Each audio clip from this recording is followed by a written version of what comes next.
New York Times, okay? It says Morehouse College, a traditionally all-black male school, says it will accept transformers. It's gonna start accepting transformers into the school. Let me just stop saying it, because the people gonna get offended. I don't know why y'all get offended, man. I just be on here talking, man. Don't mind me. I just be on here talking. Okay? Now, let's see what New York Times is saying. Morehouse College, an all-male, historically black school in Atlanta, says it will open its enrollment to transformer men, a shift that comes as protections for those in the transformer community are under fire. The school's gender identity policy, which was announced on Saturday, will continue to ban from enrollment anyone who identifies as woman.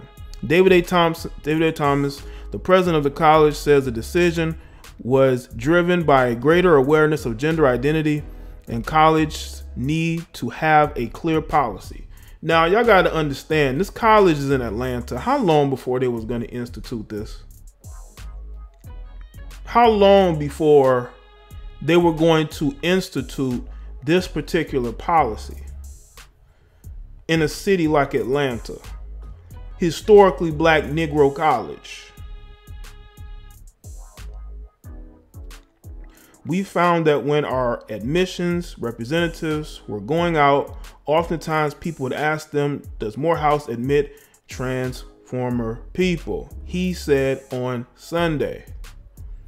The new policy states once admitted students are expected to continue to self-identify as man throughout their matriculation. So wait a minute, are you telling me you're gonna have women dressed up as dudes? So literally you're gonna have dykish women on campus. You're gonna have women who are gonna dress and act like dudes and claim to be dudes, but really aren't. That's what you're gonna have, Morehouse. Morehouse is not the first all-male institution in the country to change its policy to allow transformer men. In 2016, St. John's University, an all-male school in Collegeville, Minnesota, changed its policy to consider applicants who consistently live and identify as men regardless of gender assigned to birth. So you're gonna have a bunch of butch dykes filling into these colleges. That's what you're gonna have. You already got these chicks basically starting their own, cute doll fraternities? You're gonna have a lot of studs going to these schools. It ain't just for the transformers.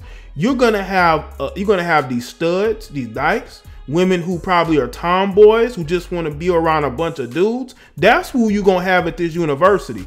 You literally are gonna be seeing chicks walking around in skirts, in dresses, basically saying that they identify as a man, but they're gonna be as female as they possibly can with all them dudes around.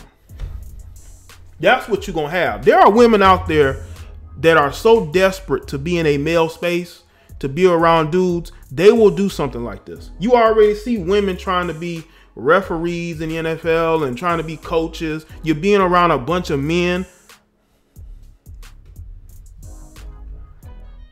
The new policy at Morehouse, which has 2,200 students, comes as the trans community face a breakdown of protections under the federal civil rights law. The Obama administration helped to broaden these protections through a series of decisions that loosen the legal concept of gender in federal programs. The Trump administration, however, is trying to define gender as biological, immutable, goddamn, these words, condition determined by genitalia at birth. This definition would affect 1.4 million Americans who identify as a gender other than the one they were assigned to at birth. Morehouse announced his new policy a day after the United States military implemented policy that trans troops, which allows trans people to enlist, but only if they present as the gender they were assigned at birth. They are also not allowed to transition while in the military. I think I read enough. Y'all can go and check the article out. I'll put it in the chat. Y'all can go and check this foolishness out for yourself, man. Let me tell y'all something, man. look, you can identify as what you want to, live your life as what you want to, but when you are a college, a university, and you have standards and you continue to loosen those standards, you're not going to have a college. Those all male schools are going to become basically co-eds. They're going to become male and female. That's what's going to happen. You're going to have studs all of a sudden want to be feminine. That's what you're going to have at these universities. If you don't have a standard and you don't stand for anything, you'll fall for anything. That's the type of mentality that is prevalent these days. You know? And people gotta understand that, man. People want to identify as anything these days, anything. And we really have to look at where society is going. There's really no standards out here anymore. There really isn't any standards out here anymore.